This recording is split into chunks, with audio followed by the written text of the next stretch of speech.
la verdad. ¿Existe una única realidad objetiva?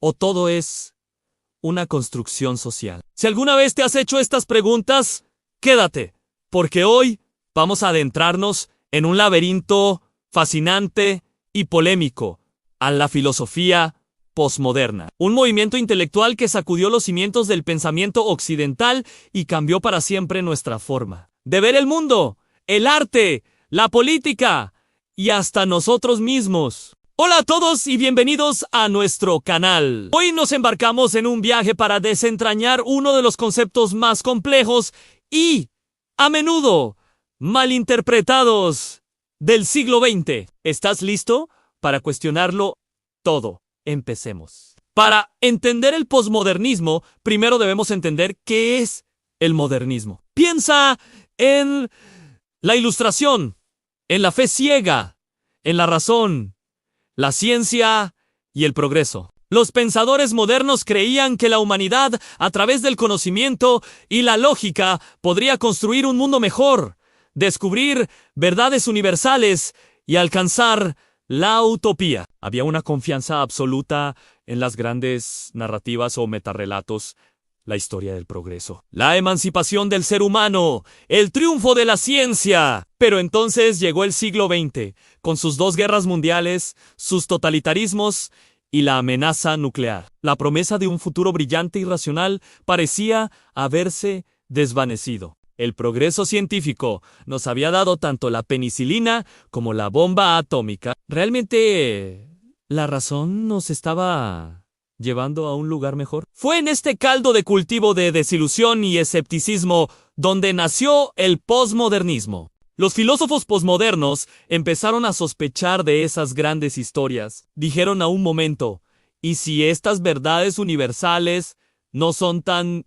universales? ¿Y si en realidad son solo historias que una cultura dominante, generalmente la occidental, blanca y masculina, ha creado para justificar su poder? Aquí es donde entra en juego una de las ideas centrales del posmodernismo, el escepticismo hacia los metarrelatos. Jean-Franc Ois Lyotard, en su influyente libro La condición posmoderna de 1979, definió el posmodernismo precisamente como la incredulidad hacia los metarrelatos. Para Lyotard, estas grandes narrativas habían perdido su credibilidad. Ya no podíamos creer en una única historia que explicara todo. En su lugar, el mundo se compone de múltiples juegos de lenguaje, pequeñas narrativas locales, cada una con sus propias reglas y sin que ninguna sea superior a las demás. Otro gigante del pensamiento posmoderno es Michel Foucault.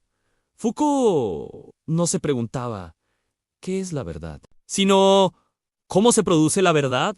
Su trabajo es una arqueología del saber. Analizó cómo instituciones, como las prisiones, los hospitales o la psiquiatría, utilizan el conocimiento no de forma neutral, sino como una forma de poder. En su obra Vigilar y Castigar, por ejemplo, argumenta que el poder en la sociedad moderna no funciona tanto por la fuerza bruta, sino a través de la vigilancia y la disciplina, internalizando el control en cada individuo. El poder no es algo que alguien tiene, sino una red de relaciones que atraviesa toda la sociedad, y el conocimiento es la herramienta principal de ese poder. Y por supuesto, no podemos hablar de posmodernismo sin mencionar a Jacques Derrida y su concepto de deconstrucción. Si esto te suena complicado, no te preocupes, vamos a simplificarlo. Derrida observó que nuestro pensamiento se basa en oposiciones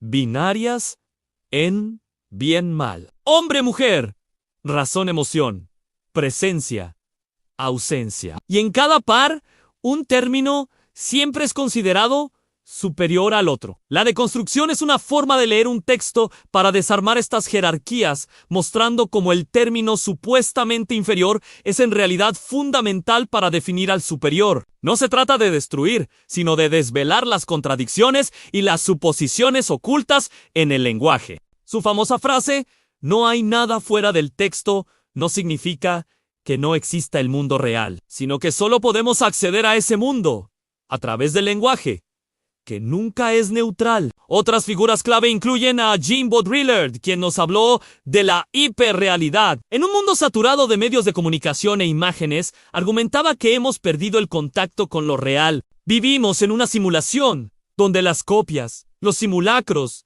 han reemplazado al original. Piensa en Disneylandia. Es una versión tan idealizada de la fantasía que parece más real que la propia realidad. Para Baudrillard, ya no distinguimos entre el mapa y el territorio. El mapa se ha convertido en el territorio. Estas ideas tuvieron un impacto brutal no solo en la filosofía, sino también en la literatura, la arquitectura, el arte y los estudios culturales. El posmodernismo celebra el pastiche, la ironía, la mezcla de estilos y la fragmentación. Rechaza la idea de una única interpretación correcta y abraza la ambigüedad y la multiplicidad de significados. Pero, como era de esperar, un pensamiento tan radical no iba a estar exento de críticas feroces. Y aquí es donde el debate se pone realmente interesante. Una de las críticas más comunes es que el posmodernismo conduce al relativismo absoluto. Si no hay verdad universal, si todas las narrativas son igualmente válidas, ¿significa eso que la afirmación "la Tierra es plana" tiene el mismo valor que la evidencia científica de que es redonda? ¿Significa que no podemos condenar moralmente ciertas acciones porque todo es relativo? Críticos como el lingüista Noam Chomsky argumentan que, al negar la verdad objetiva, el posmodernismo desarma a los oprimidos, quitándoles la herramienta más poderosa que tienen a la verdad para denunciar la injusticia. Si todo es un discurso, ¿cómo podemos decir que la explotación o el genocidio son objetivamente malos? Otra crítica importante es la del oscurantismo. Muchos acusan a los pensadores posmodernos de usar un lenguaje deliberadamente enrevesado y críptico para ocultar la vacuidad de sus ideas. El famoso escándalo Sokal de 1996 es el ejemplo perfecto. El físico Alan Sokal envió un artículo sin sentido, lleno de jerga posmoderna, a una prestigiosa revista de estudios culturales, y se lo publicaron. Sokal lo hizo para demostrar que ciertos sectores académicos estaban tan seducidos por este lenguaje que habían perdido su rigor intelectual. Además, algunos pensadores, como el filósofo Jürgen Habermas, ven el posmodernismo como un abandono del proyecto inacabado de la modernidad. Para Habermas, en lugar de descartar la razón por completo, deberíamos reformarla enfocándonos en una razón comunicativa, en el diálogo y el consenso para seguir construyendo una sociedad más justa. Desde esta perspectiva, el posmodernismo es una rendición pesimista. Entonces, ¿qué nos queda de todo esto? ¿Es el posmodernismo un callejón sin salida intelectual o una liberación necesaria de las viejas tiranías del pensamiento? Quizás la respuesta, muy a lo posmoderno, es que no hay una única respuesta. El legado del posmodernismo es complejo y contradictorio. Por un lado, nos ha dado herramientas críticas invaluables para cuestionar el poder, para dar voz a las perspectivas marginadas y para entender cómo el lenguaje moldea nuestra realidad. Nos enseñó a ser escépticos ante quienes afirman tener la verdad absoluta. Por otro lado, sus excesos han podido fomentar un cinismo paralizante y un relativismo que, en la era de las fake news y la posverdad, parece más peligroso que nunca. Quizás el valor más importante del posmodernismo no está en sus respuestas, sino en sus preguntas. Nos obliga